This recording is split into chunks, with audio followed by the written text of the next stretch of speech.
Muito boa noite a todos os ministros, irmãos e irmãs que estão conectados através do satélite Amazonas e pelo satélite Eutelsat 8 nos diversos países e também aqueles que estejam escutando através da internet, do Telegram e dos outros meios de comunicação. Uma saudação também muito especial ao missionário Miguel Bermúdez Marinho, a toda a sua família lá em Monterrey, em Nuevo León, no México, e a toda a congregação de lá. Hoje, quinta-feira, 27 de novembro deste ano de 2025, damos graças ao nosso Pai Celestial pela vida, pela saúde, por ter nos colocado para viver neste tempo tão maravilhoso, tempo onde Deus estará cumprindo todo o seu programa e estará realizando, fazendo em nossas vidas essa promessa da transformação daqueles que estariam vivendo no tempo do fim e que não veriam morte. Nós somos cada um desses. Hoje é um dia, podem sentar-se se estiverem de pé. Hoje é um dia que o mundo está celebrando o Dia de Ação de Graças, mesmo que tem lugares onde não se celebra, mas nós sabemos o verdadeiro significado de um dia igual ao dia de hoje, porque para nós, os escolhidos de Deus, todos os dias são dias de ações de graça, ou que damos graças. Todos os dias damos graças a Deus pelas suas bênçãos. Só pelo estar vivo ou estar vivo já é uma bênção. Já tem que começar ou iniciar por aí. Começando por aí, uma bênção da parte de Deus que nos permite viver, respirar o ar, poder cheirar, falar e poder desfrutar da natureza e de tudo isso. Vejam, isso é uma grande bênção. E conscientes de que estamos nesse programa divino que ele tinha ou havia prometido que realizaria ou faria, e que esse programa estaria se desenvolvendo desde o Éden até hoje ou até aqui, porque cada um de nós, desde o Éden nesse programa, estamos desde o Éden nesse programa, cada um de nós. Se partimos antes, pois estamos desde o começo, desde o início. Sempre estávamos com ele desde o início, o começo da criação, e antes disso, sempre eternamente estávamos com ele, mas desde o começo da criação, ou início da criação, estivemos com ele desde o princípio no seu programa, ele nos colocou no seu programa. E como o sétimo selo vem sendo anunciado desde o começo, o início, vejam, desde lá, o sétimo selo e os escolhidos deste tempo estão sendo anunciados, ou seja, aqui nós estamos vivendo agora no cumprimento, na materialização desse programa do sétimo selo, neste tempo final ou do fim. E temos que, neste tempo, temos que nos colocar na posição correta, certa, na linha correta para receber as bênçãos. Não podemos ficar ou estar de um lado e do outro, ficar de um lado e do outro, ou seja, não ficar jogando para as duas equipes, com uma de um lado e a outra do outro lado. A pessoa joga para a equipe que a pessoa a qual a pessoa pertence. E com jogo, se for um jogo de beisebol, pois a pessoa bate a bola para essa equipe ou para a sua equipe. Quando cabe a outra, a pessoa não vai para lá para também bater ou rebater. Isso cabe a outra equipe. Então a pessoa vai para o outro lugar, que é pegar a bola. Enquanto um está batendo, o outro está agarrando a bola. Agora vejam que no programa divino a pessoa deve estar na equipe, no grupo que lhe cabe, que lhe corresponde. Se for o grupo dos escolhidos, então ficar no grupo dos escolhidos, permanecer e não sair daí, porque quando a pessoa sai daí, sai e caminha fora do compasso ou da marcha, pois podem lhe vir ou chegar certos problemas para ela. Agora olhem, nesta mensagem são as palavras de conselho que dá aqui o Dr. William Soto, e ele nos fala: tenha cuidado, cuide-se, porque a sua vida diz ou fala quem você é. Você, se for ou é um escolhido, você não desejará nunca fazer as coisas más, e você se esforçará e lutará e clamará para Deus para que não o deixe fazer coisas fora do lugar ou fora da ordem. Você, pela sua própria conta, se joga fazendo coisas que não deve fazer. Você é responsável e você pode ser acusado diante de Deus. Sabe de que coisa, de qual coisa? Uma das coisas pode ser acusado diante de Deus de ser um traidor. E uma pessoa que é acusada diante de Deus de traidora, isso é a última coisa que lhe pode acontecer. E você me dirá, agora me explique como. Uma pessoa que esteja em um exército em tempo de guerra ou em tempo de paz. Agora olhem, aqui ele nos mostra este exemplo, nos dá este exemplo como dois grupos que estejam guerreando. E aí, se a pessoa vai para o outro lado, ou fica do outro lado e começa a dizer para o outro, falando com o outro, isso se chama ser um traidor, vê? Agora continua dizendo, qualquer pessoa do exército que vá para o exército oposto, contrário, e fique do lado desse exército e faça as coisas que lá se fazem, e atue, haja como haja os de lá e obedeça às ordens de lá, o que você pensa que ela é? Você e eu devemos sempre cuidar-nos de não nos meter e não participar e de não nos render ao exército do diabo.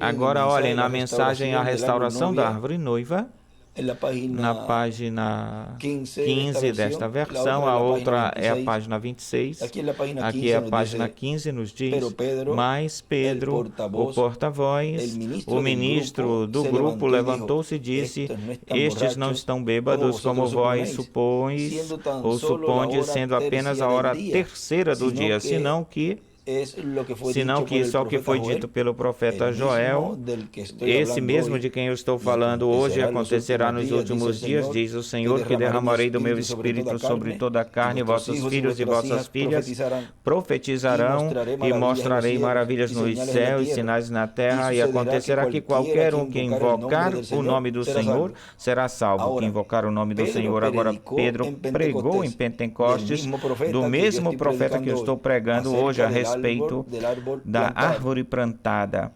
E eles escrevem aí, eram judeus, a árvore noiva foi plantada no dia de Pentecostes. E lá ele a plantou e fez isso direito. Saíram com seus dons espirituais, curaram os doentes, pregaram, foram presos ou encarcerados, mas eles estavam desejosos por sofrer por causa devido à palavra. Se você, como um americano, vai para uma outra nação e se compromete com ela contra a nação americana, você não tem nenhuma coisa de americano.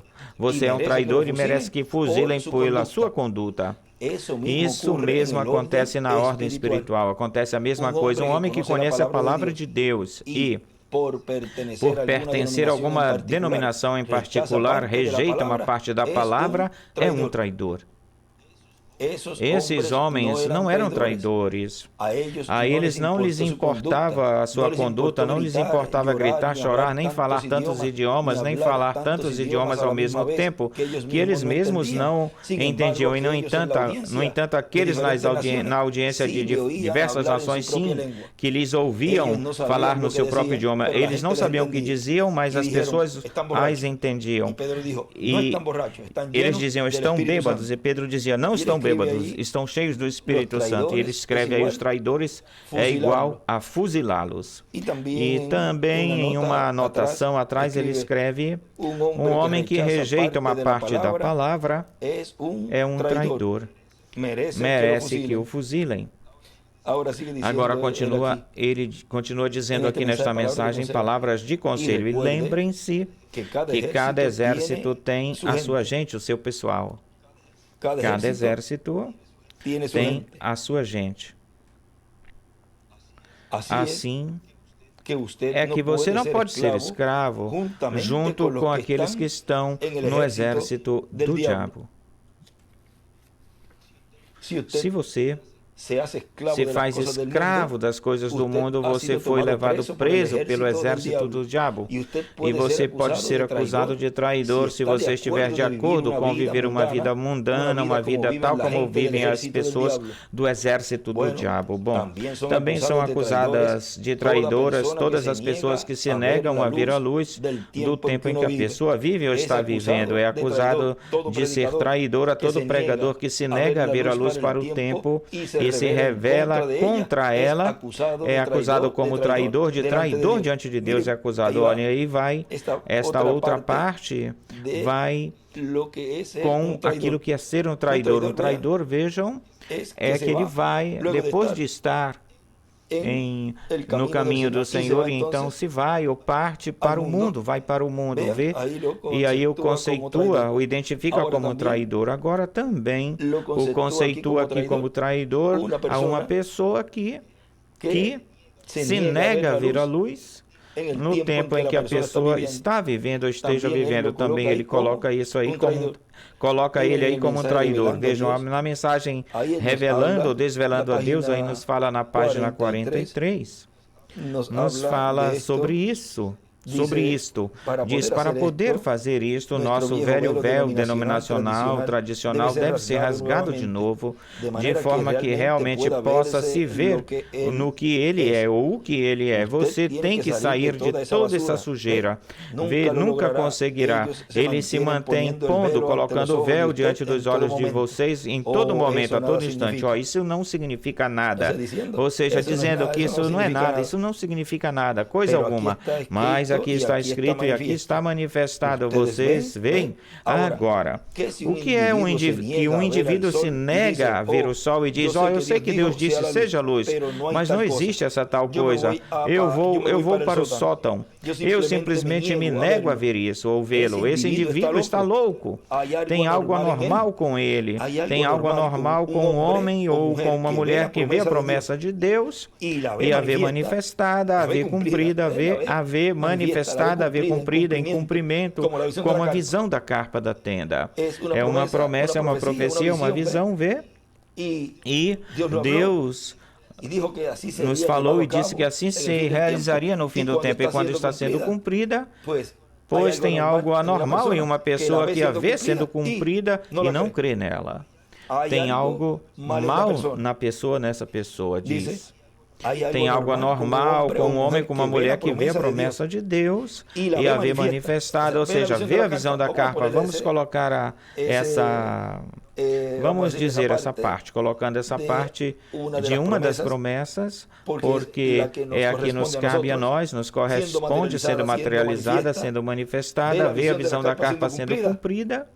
Diz, e a vê manifestada, e depois se nega a crer nela, porque a denominação lhe coloca um véu nela, lhe põe o véu no rosto, velados.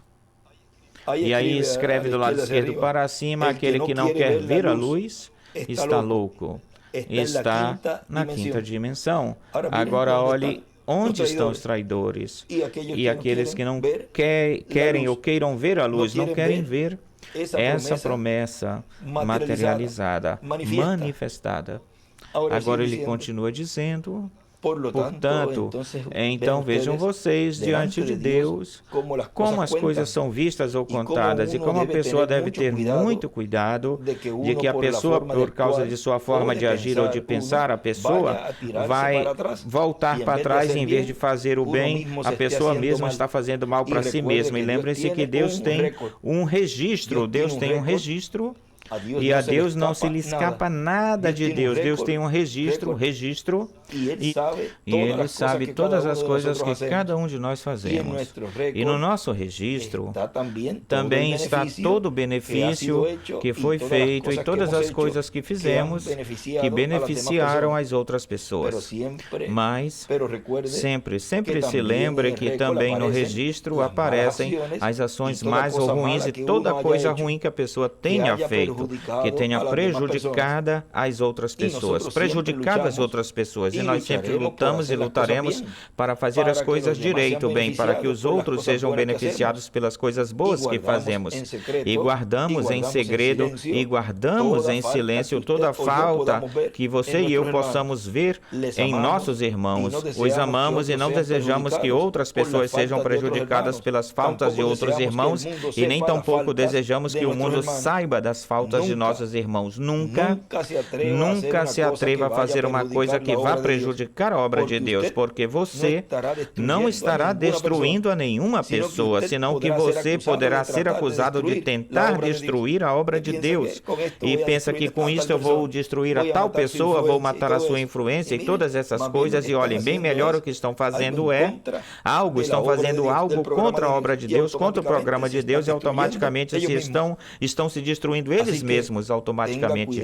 Assim que tenha cuidado com isso, já que nós estamos em tempos muito perigosos, no qual neles o diabo pode tentar usar qualquer pessoa para destruir a obra de Deus. E ai daquele por quem venham escândalos.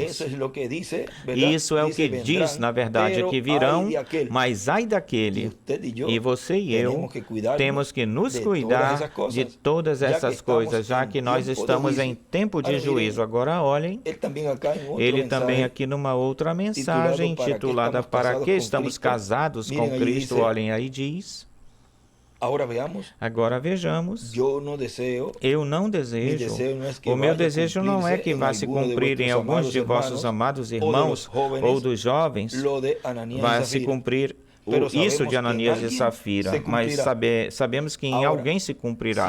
Agora, se no nosso meio se cumprisse, não se cumpriria por falta de aviso, de advertência, senão por ser cabeça dura, podemos falar assim, na verdade, por bater na cabeça com a parede, querer errar. Então seria de juízo para um e de bênção para os demais, para que então andem direitinho nisto aqui e saibam que com Deus não se brinca com Deus. Então, seria de muito bem ou de benefício para os demais. Ele fala aí no livro dos Atos que depois que aconteceu isso de Ananias e Safira, vejam, e o irmão Branham também fala disso, diz que depois todos andavam direitinho, ou seja, depois andavam com esse temor reverencial. E se assim aconteceu naquele tempo, quando o Espírito Santo estava aí operando no meio dos apóstolos, muito mais neste tempo, quando o Espírito Santo, Deus disse através do profeta William Branham que o Espírito Santo estaria em carne. Muito mais quando o Espírito Santo, diz o irmão Branham, estaria em carne, diz quando este Espírito Santo que temos, o que está no nosso meio agora, mesmo na forma do Espírito Santo, quando chega a ser encarnado na pessoa de Jesus Cristo, então coroaremos como Rei de Reis e Senhor de Senhores. E então a questão é muito mais delicada neste tempo, porque o Espírito Santo neste tempo está encarnado no meio do povo de Deus. Agora, voltamos para as palavras de conselho ou de aconselhamento. Ele continua nos dizendo aí, estamos num tempo muito perigoso e queremos ser encontrados diante de Deus bem direito, queremos ser achados bem e queremos que quando nos apresentemos a Deus no fim do caminho, Deus tenha palavras de agrado e de recompensa e palavras de elogio para cada um dos escolhidos. E esse é o desejo e o desejo ardente profundo de todos nós, que no fim ele tenha palavras de agrado e também de recompensas e palavras de elogio para todos os escolhidos de Deus. Vimos nestas curtas palavras a ordem espiritual e física na era da pedra angular. Que Deus os abençoe e guarde e continuem passando uma noite feliz, cheia das bênçãos de Deus e agradecidos a Deus por todas as suas bênçãos, por todo o alimento espiritual que Ele nos tem dado, nos deu e que nos continuará dando até nossa transformação. Todo este alimento espiritual sob debaixo do ensinamento de carpa, de tenda, onde estamos recebendo a fé de rapto, porque estamos recebendo os trovões, onde Deus disse e prometeu que em uma grande carpa catedral se estaria realizando, acontecendo, e damos graças a Deus também pelos alimentos físicos. Que Deus continue trazendo-nos alimento espiritual, alimento físico na mesa de cada lar e de cada família. Que Deus os abençoe e os guarde e guarde a todos.